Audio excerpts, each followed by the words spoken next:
Pemangku manakib Bapak Haji Sukma dan Ibu Haja Erma Sampit, Allah kabulkan hajat-hajatnya, berikan kesehatan panjang umur sekeluarga, anak cucu keturunan menjadi anak cucu keturunan yang soleh dan soleha, sesuai harapan kita, harapan orang tua kita, harapan kakek nenek kita, harapan-harapan buyut kita semua, hingga akhir zaman atau hari kiamat nanti. Amin ya rabbal alamin. Wakil talkin yang hadir Kiai Haji Anang Asy'ari Madura, Kiai Haji Mahya Al-Bukhari, Kiai Haji Mustafa Madura ya, Mahya Al-Bukhari Jeddah, dan Kiai Anang Asy'ari Surabaya. Semua ikhwan akhwat petugas dari awal hingga akhir. Alhamdulillah, wasilah dari Bunda Cahya pada siang hari ini Al-Fakir Samsul Bahri bisa bersilaturahmi di dalam acara Manaqib Online Internasional ini. Mungkin ada Umi juga yang hadir, Umi Fatimah. Gembira sekali kita pada hari ini, yang mana kita pada pagi hari ini kita bisa bermanaqib walaupun di rumah masing-masing. Alhamdulillah, dengan ada alat komunikasi ini, yang tadinya kita jauh sekali, bahkan ke Mahya yang ada di Jeddah sana, di Mekah sana, merasa kita dekat dengan adanya ya alat komunikasi akhir zaman luar biasa. Makanya Rasul pernah bersabda dulu yang artinya bahwa nanti di akhir zaman jauh kita terasa dekat. Ya mungkin inilah ada handphone seperti inilah. Rasulullah 14 abad yang lalu itu sudah mempunyai hijab apa yang akan terjadi di akhir zaman. Nah, sekarang kita sudah berada di akhir zaman. Yang alhamdulillah kita sudah berada di bulan Safar, hari yang kedua kalau nggak salah di sekarang, bulan Safar. Yang mana kemarin bulan Muharram, guru mursyid kita di dalam bulan Muharram itu ada 4 huruf yang tentunya jawabannya berada di sekarang di bulan Safar yang 3 huruf ini. Jadi kalau kita perhatikan itu ya, dari yang pertama kemarin tuh mim mujahadatun nafsi, lalu huruf haknya hibdul hurmah, menjaga kehormatan, lalu roknya ridho Allah, lalu yang mim mahabbatullah, mencintai Allah. Nah sekarang di bulan Safar ini, guru mursyid kita di bulan Safar ini ada 3 huruf, sofaul qalbi, fana'un nafsi, dan riyadutun nafsi. Yang pertama sofaul qalbi, kesucian hati. Lalu yang kedua fana'un nafsi, peleburan diri. Lalu yang ketiga riyadutun nafsi, latihan jiwa. Jadi yang kemarin yang pertama itu kita mujahadat, memerangi hawa nafsu, dijawab di sini. Dari hasil kita memerangi hawa nafsu, menjaga kehormatan diri, menjaga kehormatan guru, akhirnya kita mendapatkan ridho Allah, mendapatkan ridho guru kita, dan kita dicintai Allah karena kita mencintai Allah. Lalu dijawab di bulan Safar ini. Yang pertama, sofaul qalbi, kesucian hati. Yang mana kesucian hati ini merupakan sikap kita yang terhindar dari kekeruhan, kelupaan kita dari mengingat Allah dengan zikir hobi ini, agar hati kita, diri kita, kalau udah hati kita tidak lalai, maka diri kita pun akan mengikuti hati kita, selalu mengikat kepada Allah dengan zikir hobi ini.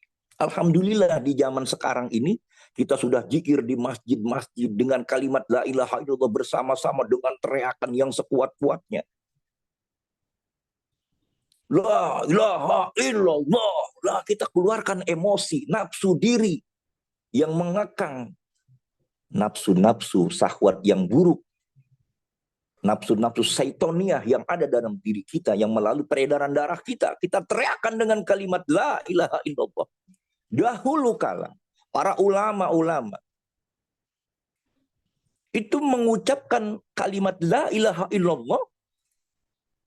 Tadi saya terpikir ya, waktu pas kejadian di Tanjung Priuk, itu dekat pelabuhan Tanjung Priuk sekarang itu, yang ditembakin tuh sama pemerintah, ya kan? Siapa tuh, Amir Biki apa siapa tuh yang lagi di masjid lagi zikir la ilaha illallah, mungkin itu ditembakin. Tapi sekarang kita alhamdulillah di masjid-masjid kita ucapkan kalimat la ilaha illallah, tidak ada yang mengganggu kita. Mungkin ada orang tapi tidak berani karena kita banyak orang, ribuan, kita 7 jutaan bahkan. Tujuan kita adalah itu tadi, mencapai sofaul kolbi, kesucian hati kita. Makanya alhamdulillah banget udah. Johir, nah kayak ini, Kay Daniel ya, yang baru saja video kita lihat, antara taklim dan talkin. Akhirnya tadi saya pikir begini, kalau taklim untuk johir, kalau talkin untuk ruh. Jadi makanya guru rohani dan guru-guru umum itu sangat luar biasa. Beda antara langit dan bumi. Langit ruh kita. Karena kita pada dasarnya manusia langit, ya kan? Kita manusia langit semua. Ruh kita Nabi Allah Adam. Pada dasarnya kita ada keturunan manusia langit. Di surga bahkan Nabi Allah Adam. Maka kita harus kembali lagi ke surga dengan persyaratan apa? Tentu persyaratan apa yang ada di dalam rukun iman, rukun Islam, rukun ihsan. Nah, kebanyakan ini rukun iman Islam, iman ihsan yang nggak ada. Maka di dalam ihsan ini banyak ilmu-ilmu tasawuf. Seperti ilmu fikih, itu kan ada di dalam rukun Islam, adanya di dalam ilmu fikih. Maka ilmu fikih itu ada mazhab ini, mazhab itu ada yang tidak bermazhab. Bukan langsung ke Rasulullah saja. Nah, itu hadis-hadis, wah ini palsu. Wah, kadang-kadang mengatakan bahwa ini hadis palsu, ini hadis. Nah, kalau seandainya hadis itu nggak palsu, betul-betul Rasulullah pernah menyampaikan, apa tidak dosa? Seperti kita sekarang, dilarang kita mengoreksi ajaran lain, bahkan menyalahkan ajaran orang lain. Tapi banyak sekali kadang-kadang ikhwan tanpa sadar, bahkan kita sendiri tanpa sadar, kita menyalahkan ajaran orang lain. Walaupun orang lain itu orang yang non-muslim, nggak boleh kita menyalahkan ajaran orang lain. Tapi kalau kita disalahkan ajaran kita oleh orang lain, itu banyak. Bahkan kita disesat-sesatkan, wah Abbas muridnya sesat. Kalau kita nggak boleh seperti itu. Andaikan itu tidak sesat di mata Allah, maka akan kembali kesesatan kepada dirinya. Kan begitu. Wah kafir loh. Gitu kalau orang Betawi bilang, lo kafir loh. Nggak boleh. Walaupun dia orang kafir. Kita nggak tahu kalau orang kafir itu besok mendapatkan hidayah, dia menjadi mu'alaf masuk Islam. Tidak boleh. Ya, kita hanya ya bisa menyampaikan seperti itu. Kalau kamu mengatakan saya ini orang kafir, kan kadang-kadang saya pernah kayak sinterklas. Saya pernah teman saya dibilang kayak sinterklas, nggak boleh seperti itu. Sinterklas itu orang kafir, sama saja sampean menuduh saya kafir. Kalau seandainya saya nggak kafir, kembali kekafiran kepada sampean. Jadi apa yang kita ucapkan itu akan kembali kepada kita. Seperti hadis yang di dalam di bulan ini nih, di bulan di bulan Safar ini, yang pertama itu hadis yang terakhir itu ana indadzonni abdi, yang artinya keadaanku tergantung sangkaan hambaku kepadaku. Ada lanjutannya yang artinya aku ada bersamanya jika ia ingat kepadaku, jika ia ingat kepadaku dalam dirinya, maka aku akan mengingatnya dalam diriku. Ini di dalam hadis qudsi. Lalu dilanjutkan lagi, jika ia ingat kepadaku dalam kelompok manusia yang banyak. Tuh kalau kita lagi zikir tuh bareng-bareng tuh, ya kayak di Istiqlal gitu kan, ribuan kita berzikir, kata Allah, aku akan mengingatnya dalam kelompok yang lebih banyak darinya. Hadis ini diriwayatkan Imam Bukhari, Imam Muslim, Tirmidzi, Nasai, dan Ibnu Majah. Jadi kita yang sangat nikmat lah, yang sangat nikmat sekali adalah nikmat kita berzikir bersama-sama. Dulu harus masuk ke dalam goa. Sayyidina Syekh Abdul Qadir Ad-Jani harus di dalam goa berzikir. Bahkan ada para ulama itu ya, kalau nggak disalah itu ada ulama dari silsilah thariqah kita juga. Jadi menggali lubang ke dalam sumur itu hanya untuk la ilaha illallah, la ilaha, karena penjajah kita penjajah Belanda, Jepang, kita kan dijajah sama Belanda udah berapa ratus tahun, ya kan, Jepang berapa ratus. Kalau itu ada zikir la ilaha illallah, karena orang-orang yang bertoriko, orang-orang yang tasawuf, orang-orang sufi ini orang yang berani mati semua, berani mati badan lah artinya gitu loh, karena yakin ruh kita nggak akan matinya. Makanya kita sholat, kadang-kadang kita sholat sendirian, kata Abah, kita tidak sholat sendirian karena kita bersama ahli silsilah. Karena ruh-ruh para ahli silsilah, ruh-ruh murid-murid daripada ahli silsilah Thariqah Qadirin Yaksabadiyah ini, Abah Anam, Abah Sepuh, saya tolak semua ruh-ruh ini berkumpul kepada siapa? Hanya satu orang yang dipercaya kepada Allah, dari Allah Subhanahu wa Ta'ala, yang memimpin ruh-ruh umat Nabi kita Muhammad Sallallahu Alaihi Wasallam. Kita yakinkan itu adalah Nabi Syekh Muhammad Abdul Ghaus Saifullah Maksudul Qadas. Jadi nggak ada duanya. Nah, tapi jangan juga kita mengecilkan ajaran orang lain dan mengecilkan, meremehkan amalan orang lain. Kadang ada juga yang seperti itu. Wow, amal saya dong, lihat saya sholat duha. Ini kita nggak tahu yang ada di sini yang hadir pada sholat duha apa kagak. Sholat isyraq apa kagak, kan kita nggak tahu juga. Tapi mudah-mudahan kita bisa istiqomah. Artinya gini loh, itu adalah amalia sunnah. Amalia sunnah yang diutamakan oleh guru mursyid kita, bahkan Nabi kita Muhammad Shallallahu Alaihi Wasallam. Jadi amalia sunnah ini, ya. Kalau kita sudah istiqomah, kita jangan sombong. Kadang mengecilkan amal. Wah, gua dong, lihat. Gua ada sholat isyraq, isti'anah. Ya kan? Sholat duha, 8 rakaat, 4-4. Sholat kifaratul baul. Wah, ada itu yang kayak begitu. Saya bilang nggak boleh. Jangan. Nanti kita diuji lagi sama Allah. Kita dibikin malas untuk mengerjakan sholat itu. Isyraqnya, duhanya. Bahkan yang sholat tahajud. Ada juga. Oh, saya dong sholat tahajud malam. 6 rakaat. Suruhnya 6 rakaat. Tapi saya bisa lebih dari 6 rakaat. Wah, hebat ya. Nanti Allah uji lagi. Itulah kenikmatan yang luar biasa tanpa sadar. Karena apa kenikmatan? Kita dibimbing secara ruhani. Talqin itu membimbing ruhani kepada murid-muridnya.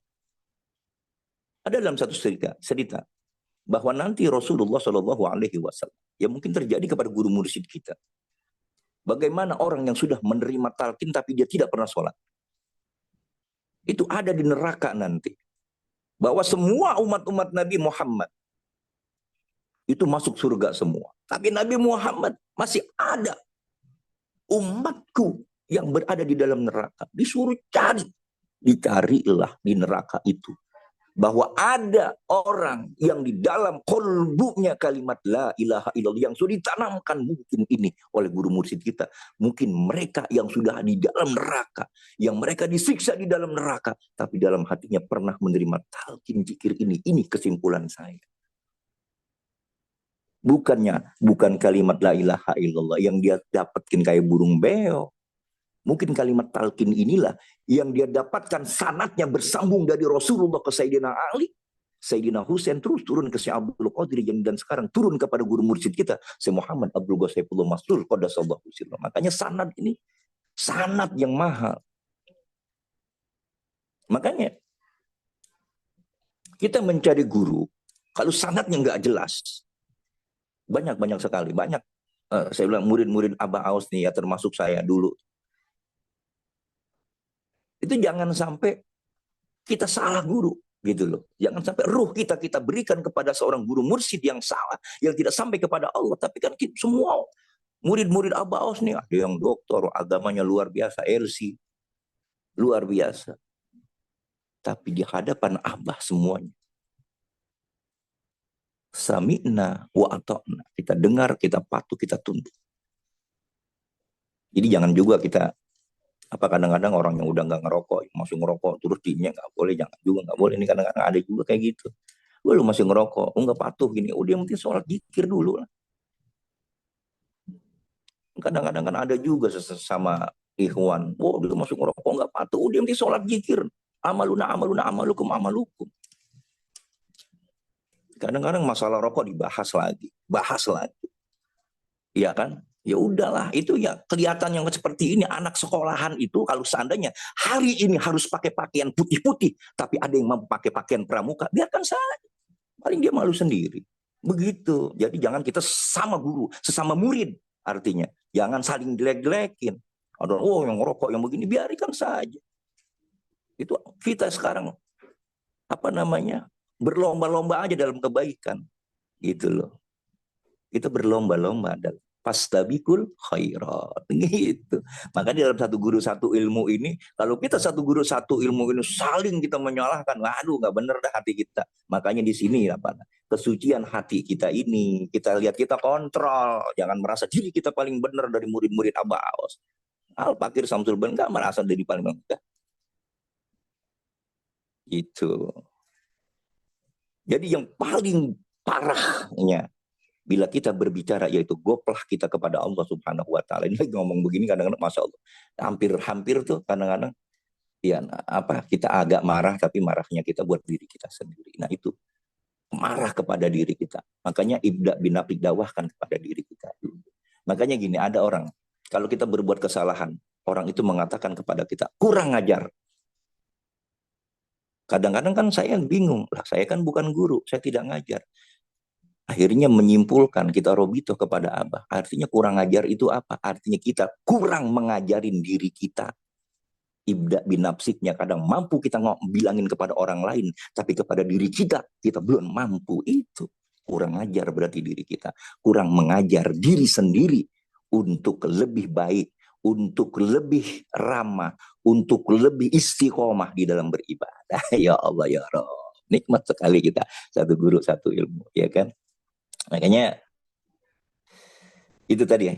Di dalam surat Al-Baqarah ayat 152, fazkuruni azkurukum, kata Allah, ingatlah kepadaku niscaya aku pun ingat kepadamu. Nah, kalau kita sudah ingat kepada Allah, Abah pasti ingat kepada kita. Itu kesimpulannya. Kalau Abah tuh ngelihat, pasti melihat, pasti, dan kita harus yakin pasti melihat karena ruh kita sudah berada di dalam kamera Abah. Dari jutaan murid Abah harus sipulan. Wah, ini baru berada di tingkatan level 1, 2, 3 dalam ketakwaan kepada Allah. Abah tahu semua. Saya yakin itu. Makanya Abah kadang-kadang daripada kita murid-muridnya hidup banyak dosa, akhirnya pada su'ul khotimah lebih baik dipendekin umurnya. Wah, besok bertemu sekarang lagi bagus nih ibadahnya. Nah, itulah. Enaknya kita punya guru, lebih baik ambil aja bah, ibarat wayang masukin ke dalam kotak. Kan kadang-kadang suka begitu kita sama wakil talqin juga, ya kan. Kalau kita sudah tidak bisa berperan lagi di dunia ini, tidak manfaat buat orang banyak, apalagi bermanfaat buat diri kita, hanya banyak maksiat, ya Allah, masukin kotak saja saya, masukkan ke dalam, mudah. Karena Abah sebagai dalang kita di Thariqah Qadiriyah Naqsabandiyah Ma'ad Surya Sinar Rasa PPKN ini.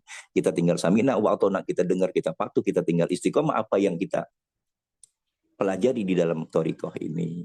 Yang tinggal mengamalkan. Dah cukup, lebih pengen ngomong banyak, tapi ya udah, kita istiqomah.